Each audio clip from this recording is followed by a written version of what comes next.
राधे श्याम जय जय राधे श्याम जय जय राधे श्याम। श्री गणेशाय नमः। श्री सीतारामाभ्यां नमः। श्री हनुमते नमः।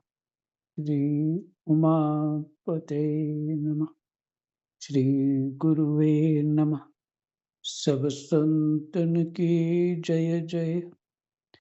जय जय सीताराम। राधे श्याम।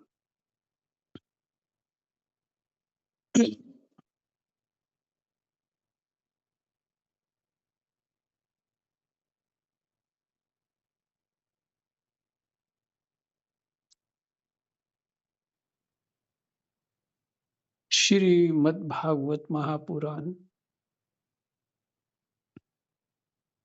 प्रथम स्कंध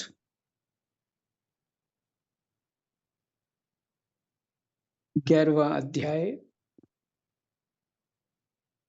और द्वारका में श्री कृष्ण का राजोचित स्वागत।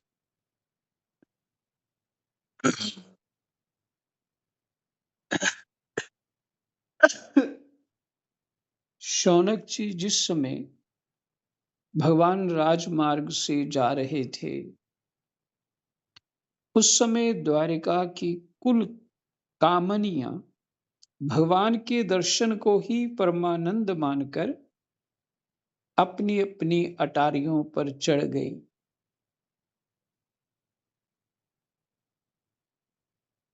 देखिए, वही आज पूर्णिमा है, शरद पूर्णिमा। ये 24वां श्लोक बिल्कुल घटता है। जिस समय भगवान राजमार्ग से जा रहे थे, उस समय द्वारिका की कुल कामनियां भगवान के दर्शन को ही परमानंद मानकर अपनी अपनी अटारियों पर चढ़ गई। भगवान का वक्षस्थल मूर्तिमान सौंदर्य लक्ष्मी का निवास स्थान है। उनका मुखारविंद नेत्रों के द्वारा पान करने के लिए सौंदर्य सुधा से भरा हुआ पात्र है। उनकी भुजाएं लोकपालों को भी शक्ति देने वाली।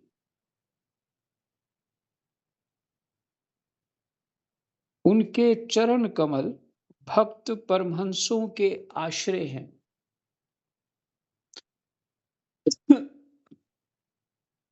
उनके अंग अंग शोभा के धाम हैं। भगवान की इस छवि को द्वारकावासी नित्य निरंतर निहारते रहते हैं।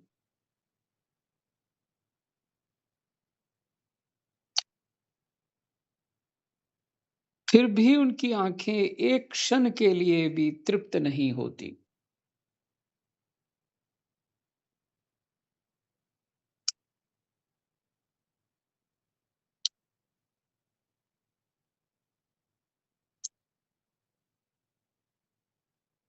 जो इन सब भगवान के प्रेमियों की आंखें तृप्त नहीं हो रही, ये भगवान इतना सुंदर स्वरूप दिखा रहे हैं, ये भगवान की कृपा है।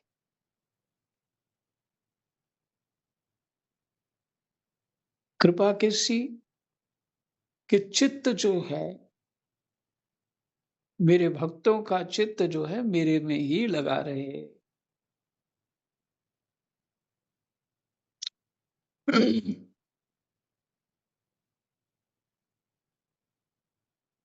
द्वारिका के राजपथ पर भगवान श्री कृष्ण के ऊपर श्वेत वर्ण का छत्र तना हुआ था।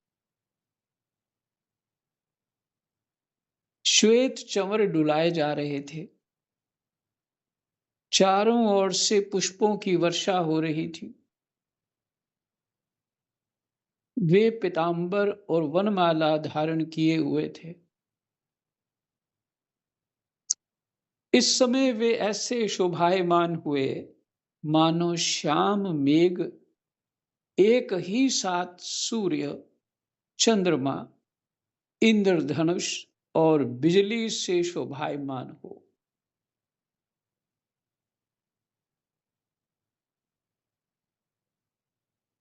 मानो श्याम मेघ, मैंने काले बादल एक ही साथ सूर्य, चंद्रमा, इंद्रधनुष और बिजली से शोभायमान हो। भगवान सबसे पहले अपने माता पिता के महल में गए।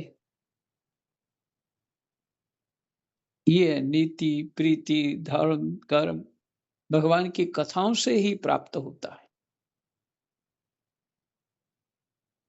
भगवान सबसे पहले अपने माता पिता के महल में गए।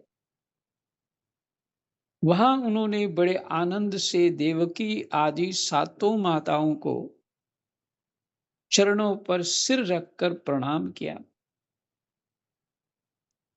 और माताओं ने उन्हें अपने हृदय से लगाकर गोद में बिठा लिया।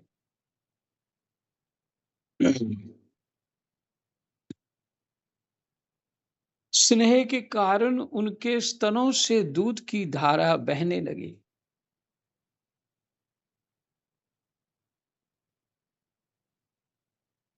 उनका हृदय हर्ष से विह्वल हो गया और वे आनंद के आंसुओं से उनका अभिषेक करने लगी।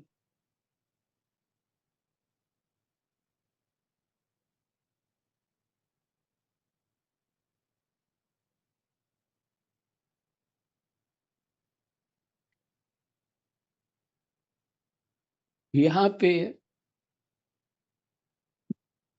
अ, भक्त के भाव की दृढ़ता है। ना जाने वो कितने जन्मों से भगवान को पुत्र भाव से उपासना कर रहे हैं।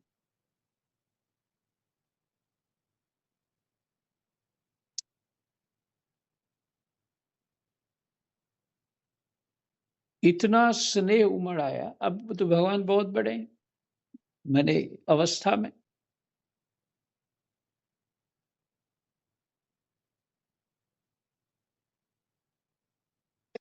अच्छा, ये भी भगवान की कृपा है।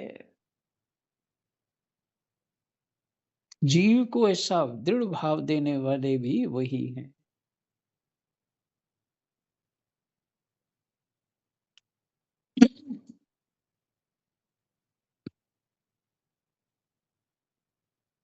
माताओं से आज्ञा लेकर वे अपने समस्त भोग सामग्रियों से संपन्न सर्वश्रेष्ठ भवन में गए। उसमें 16,000 पत्नियों के अलग अलग महल थे।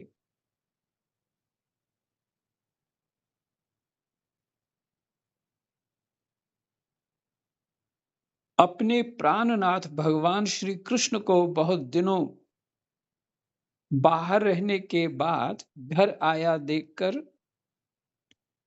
रानियों के हृदय में बड़ा आनंद हुआ। उन्हें अपने निकट देखकर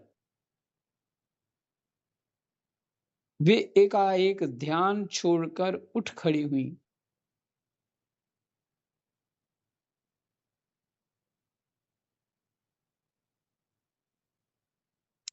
उन्हें अपने निकट देखकर वे एकाएक ध्यान छोड़कर उठ खड़ी हुई।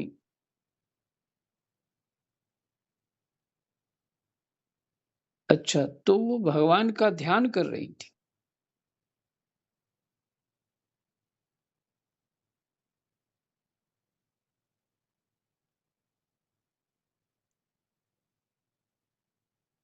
ये कितने उच्च स्तर के साधक हैं।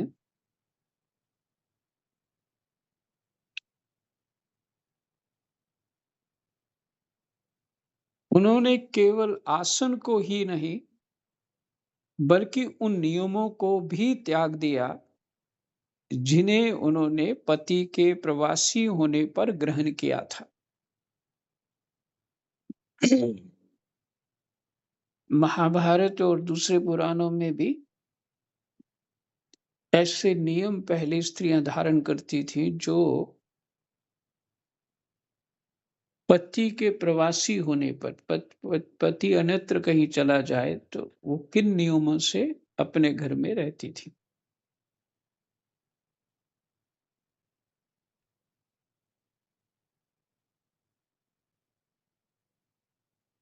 तो वो नियमों को त्याग दिया। उस समय उनके मुख और नेत्रों में लज्जा छा गई। भगवान के प्रति उनका भाव बड़ा ही गंभीर था। उन्होंने पहले मन ही मन, फिर नेत्रों के द्वारा और तत्पश्चात पुत्रों के बहाने शरीर से उनका आलिंगन किया। शौनक जी, उस समय उनके नेत्रों में जो प्रेम के आंसू छलक आए थे, उन्हें संकोचवश उन्होंने बहुत रोका। फिर भी विवशता के कारण वे ढलक ही गए। यद्यपि भगवान श्री कृष्ण एकांत में सर्वदा ही उनके पास रहते थे, तथापि उनके चरण कमल उन्हें पद पद पर नए नए जान पड़ते। भला स्वभाव से ही चंचल लक्ष्मी, जिन्हें एक क्षण के लिए भी कभी नहीं छोड़ती, उनकी सनिधि से किस स्त्री को तृप्ति हो सकती है। उनकी सनिधि से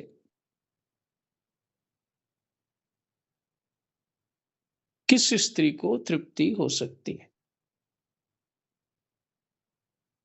जैसे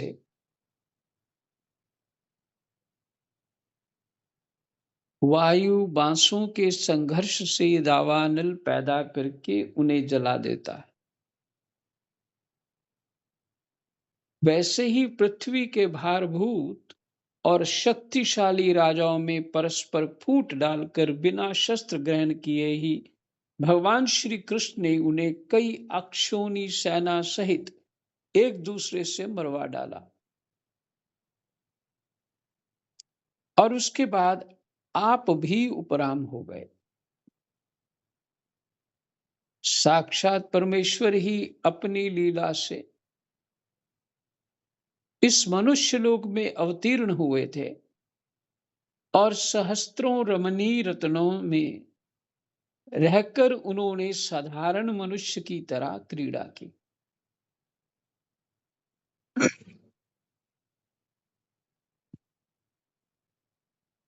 जिनकी निर्मल और मधुर हंसी उनके हृदय के उन्मुक्त भावों को सूचित करने वाली थी।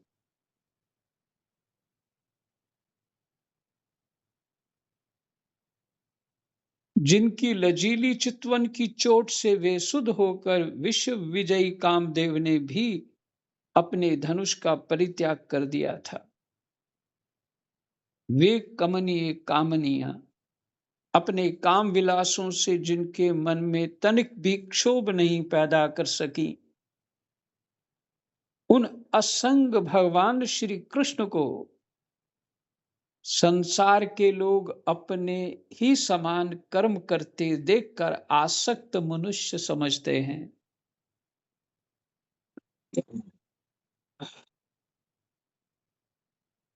गीता जी नहीं पढ़ेंगे, रामायण जी नहीं पढ़ेंगे, भागवत जी नहीं सुनेंगे, तो यही समझेंगे कि कृष्ण भी जैसे हमारे विचार हैं वैसे कृष्ण के विचार हैं।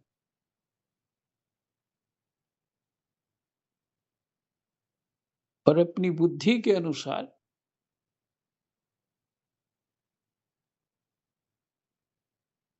अपनी जो मन के विकारों के अनुसार वैसा ही कृष्ण को भी मानने लग जाएंगे।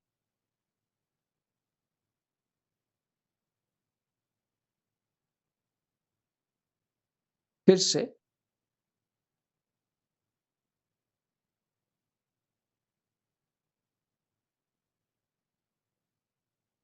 वे कमनीय कामनीय अपने काम विलासों से जिनके मन में तनिक भी क्षोभ नहीं पैदा कर सकी, उन असंग भगवान श्री कृष्ण को संसार के लोग अपने ही समान कर्म करते देखकर आसक्त मनुष्य समझते हैं कि हमारी तरह ये भी आसक्त ही है।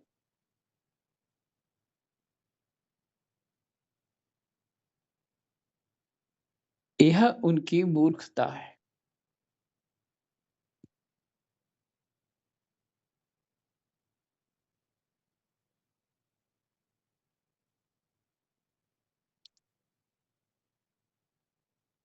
जो स्त्री है वो भी भगवान ही बने हुए हैं और कृष्ण तो भगवान है ही। जो उनकी रानी है वो भी भगवान ही बने हुए।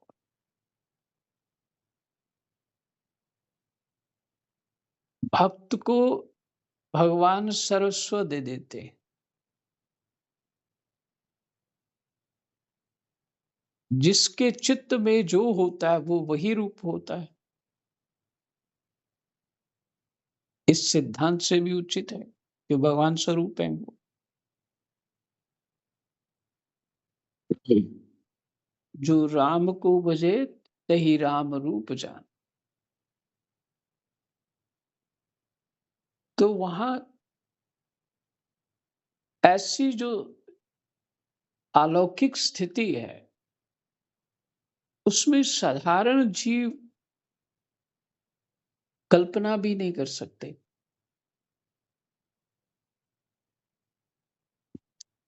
भगवान का स्वरूप कैसा है और उनके भक्तों का स्वरूप कैसा है।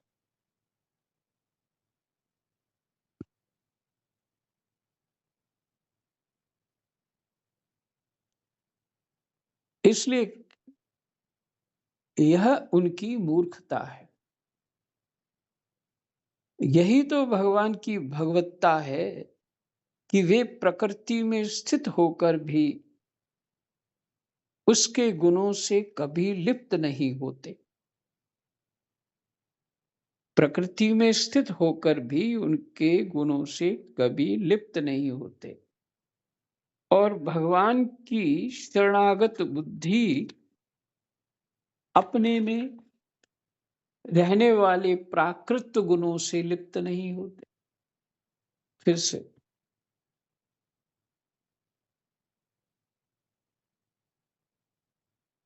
जैसे भगवान की शरणागत बुद्धि अपने में रहने वाले प्राकृत गुणों से लिप्त नहीं होते। देखिए यहाँ पे ये लेना चाहिए परमहंस जो है वो भी ऐसे ही है।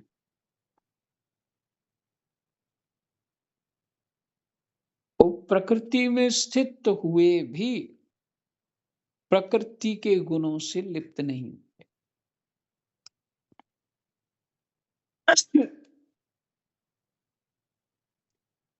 वे मूढ़ स्त्रियां भी श्री कृष्ण को अपना एकांत से भी स्त्री परायण भक्त ही समझ बैठी थी।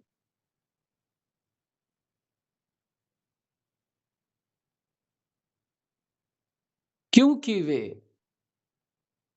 अपने स्वामी के ऐश्वर्य को नहीं जानती थी। ठीक वैसे ही जैसे अहंकार की वृत्तियां ईश्वर को अपने धर्म से युक्त मानती हैं।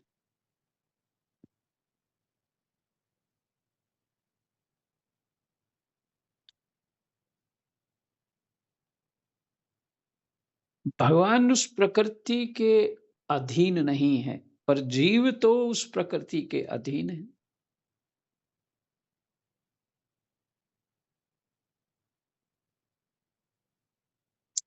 हमारा 11वां अध्याय विश्राम हो गया। 12वां अध्याय परीक्षित का जन्म।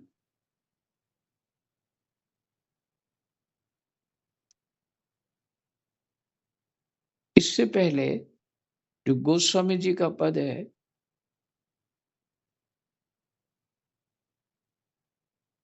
कि इस माया से मैं छूटने में समर्थ नहीं हूं, आप ही कृपा करो।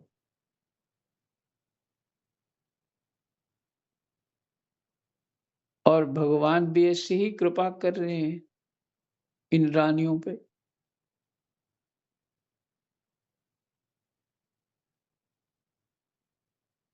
भगवान ही उनके चित्त में रहते हैं।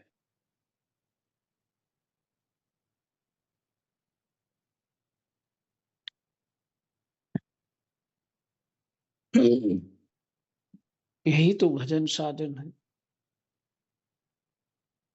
सीताराम। 12वां अध्याय, परीक्षित का जन्म।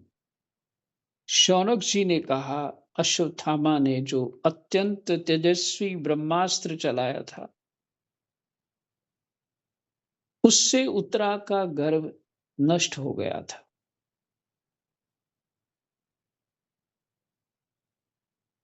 यहाँ शौनक जी ने कहा, तो वो दृश्य अपने चित्त में लाना चाहिए। नैमिषारण्य में 88,000 ऋषि भागवत जी सुन रहे हैं, सूत जी सुना रहे हैं।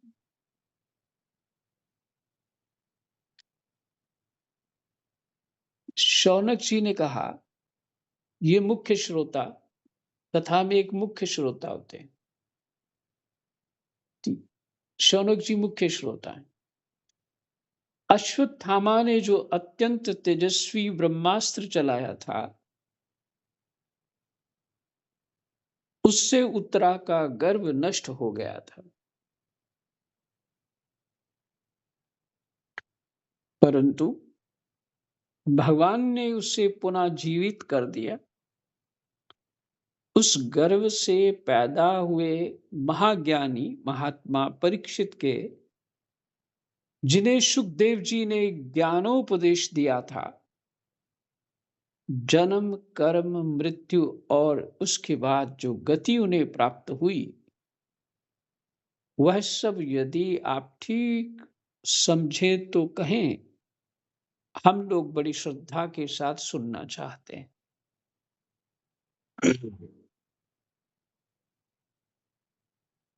श्रोता को श्रोता ने वक्ता को ऐसे कहा कि यदि आप ठीक समझे तो सुनाए। नहीं, बहुत विनम्रता है। और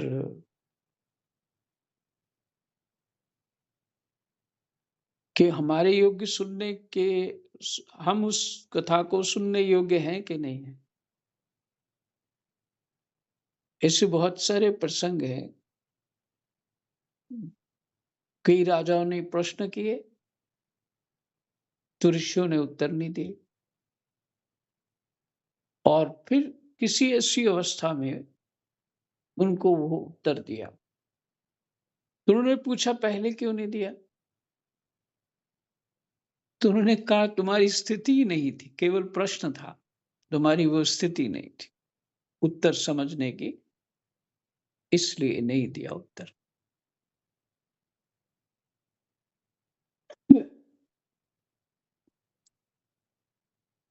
तो उन्होंने, शौनक जी ने कहा, यदि ठीक समझे तो हम लोग बड़ी श्रद्धा के साथ सुनना चाहते हैं। सूत जी ने कहा, धर्मराज युधिष्ठिर अपनी प्रजा को प्रसन्न रखते हुए पिता के समान उसका पालन करने लगे। भगवान श्री कृष्ण के चरण कमलों के सेवन से वे समस्त भोगों से निस्पृह हो गए थे। समस्त भोगों से निस्पृह निस्पृह हो गए थे। माने उनको किसी तरह किसी चीज के कोई लगाव, कोई चाह वस्तु ऐसी खानी चाहिए, ऐसा होना चाहिए, ऐसा नहीं।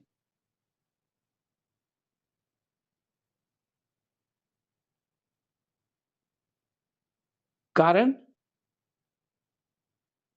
भगवान श्री कृष्ण के चरण कमलों के सेवन से वे समस्त भोगों से निष्प्रिय हो गए थे। अच्छा, युधिष्ठिर हो गए तो क्या ये रानियां नहीं हुई? ये थी, कृष्ण के अतिरिक्त कुछ बुद्धि में नहीं था। शौनक आदि ऋषियों, उनके पास अतुल संपत्ति थी। उन्होंने बड़े बड़े यज्ञ किए थे तथा उनके फलस्वरूप श्रेष्ठ लोगों का अधिकार प्राप्त किया था। उनकी रानियां और भाई अनुकूल थे युधिष्ठिर के। उनकी रानियां और भाई अनुकूल थे। सारी पृथ्वी उनको उनकी थी। वे जम्बूद्वीप के स्वामी थे और उनकी कीर्ति स्वर्ग तक फैली हुई थी। उनके पास भोग की ऐसी सामग्री थी जिसके लिए देवता लोग भी ललायित रहते हैं, परंतु जैसे भूखे मनुष्य को भोजन के अतिरिक्त दूसरे पदार्थ नहीं सुहाते, वैसे ही उन्हें भगवान के सिवा दूसरी कोई वस्तु सुख नहीं देती थी।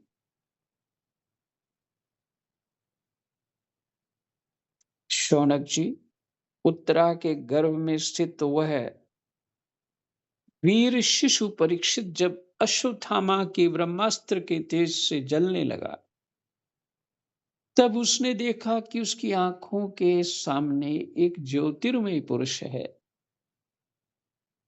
वह देखने में तो अंगूठे भर का है, परंतु उसका स्वरूप बहुत ही निर्मल है। अत्यंत सुंदर श्याम शरीर है। बिजली के समान चमकता हुआ पीतांबर धारण किए हुए है। सिर पर सोने का मुकुट झिलमिला रहा है। उस निर्विकार पुरुष के बड़ी ही सुंदर लंबी लंबी चार भुजाएं हैं। कानों में तपाए हुए स्वर्ण के सुंदर कुंडल हैं। आंखों में लालिमा है। हाथ में लूके के समान जलती हुई गदा लेकर उसे बार बार घुमाता जा रहा है।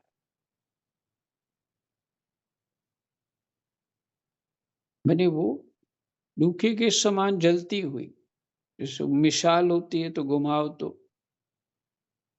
उसमें आग निकलती है, तो गोलाकार दिखती है वो आग। इसे ही भगवान कर रहे थे और स्वयं शिशु के चारों ओर घूम रहा है। जैसे सूर्य अपनी किरणों से कोहरे को भगा देते हैं, वैसे ही वह उस गदा के द्वारा ब्रह्मास्त्र के तेज को शांत करता जा रहा था। उस पुरुष को अपने समीप देखकर वह गर्भस्थ शिशु सोचने लगा कि यह कौन है।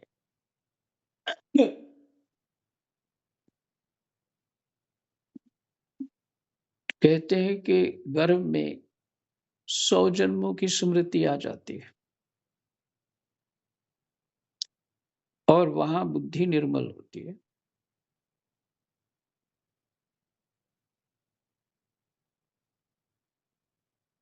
वहां चिंतन चलता है। लेकिन जैसे ही बालक जन्म लेता है, उसकी बुद्धि प्रकृति के, जिससे शिशु का जो बुद्धि है विकास नहीं हुआ होता, वैसे हो जाती है, बद्ध हो जाती है। फिर धीरे धीरे विकास होता है। परंतु माता के गर्भ में जो जीव है, उसको सभी ज्ञान रहता है।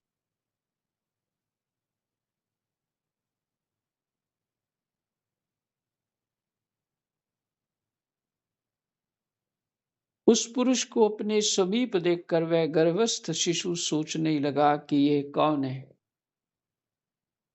इस प्रकार उस 10 मास के गर्भस्थ शिशु के सामने ही धर्म रक्षक अप्रमेय भगवान श्री कृष्ण ब्रह्मास्त्र के तेज को शांत करके वहीं अंतर्धान हो गए।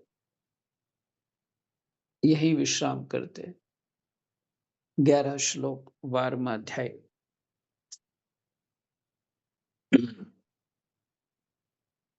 कृष्णाय वासुदेवाय हरये परमात्मने प्रणतः क्लेशनाशाय गोविन्दाय नमो नमः।